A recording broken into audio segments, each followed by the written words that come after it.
നമസ്കാരം വിസിഡി. ഇതൊരു യമഹ ഫസീനോ ഫോർക്കോൾസിൽ മാറാനുണ്ട്.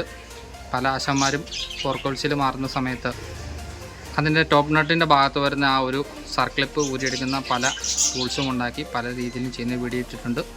ഞാനും ഇതിനു മുമ്പ് ഞാൻ ചെയ്യാൻ പോകുന്ന രീതി വീഡിയോ ഇട്ടിട്ടുള്ളതാണ്.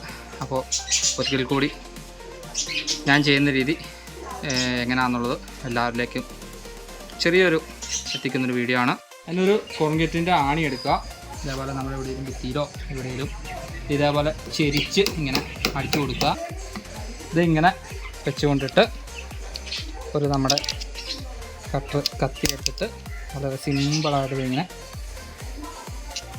ഇതേപോലെ ഇങ്ങനെ ലോക്ക് ഊരിയെടുക്കുക.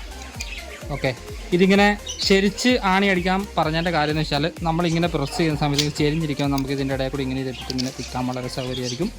അപ്പം ഞാൻ ചെയ്യുന്ന രീതി ഇങ്ങനെയാണ്.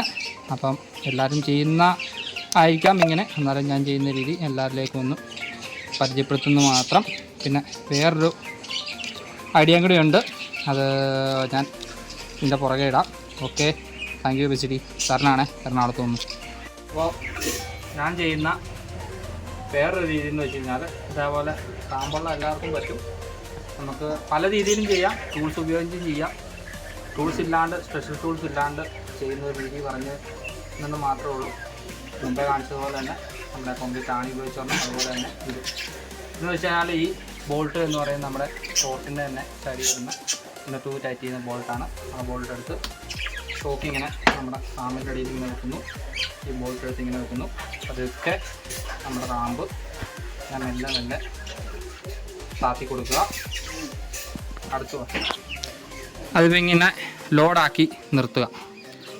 പതുക്കെ താത്തിക്കൊണ്ട് ലോഡാക്കി നിർത്തുക. അപ്പോൾ ഇതേപോലെ വളരെ സിമ്പിളായിട്ട് ഗ്യാപ്പ് കാണാൻ പറ്റും. നമ്മളതിങ്ങനെ നമ്മുടെ സെയിം കത്തിയെടുക്കുക. ഇതേപോലെ ചോക്കിൻ്റെ ഇടയിൽ ഇങ്ങനെ പ്രസ് ചെയ്ത് കയറ്റുക. ഇങ്ങനെ വളരെ സിമ്പിളായിട്ട് തിക്കിയെടുക്കുക.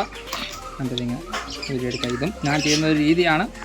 സ്പെഷ്യൽ ടൂൾസ് ഇല്ലെങ്കിൽ പോലും നമുക്ക് ഈ രീതിയിലുള്ള വർക്ക്ഷോപ്പിൽ വെച്ചിട്ട് ഇതേപോലെ സിമ്പിളായിട്ട് നമുക്ക് ഊരിയെടുക്കാം. പല ആശാന്മാരും സ്വന്തമായിട്ട് ടൂൾസ് ഉണ്ടാക്കി എടുത്തിട്ടുണ്ട്. എന്നാലും ടൂൾസ് ഇല്ലാത്തവർക്ക് ഇങ്ങനെയൊക്കെ ചെയ്യാം. ഓക്കെ, ഞാൻ ചെയ്യുന്ന 2 രീതികളാണ് എല്ലാവരിലേക്കും പരിചയപ്പെടുത്തിയത്. Okay, thank you വിസിഡി.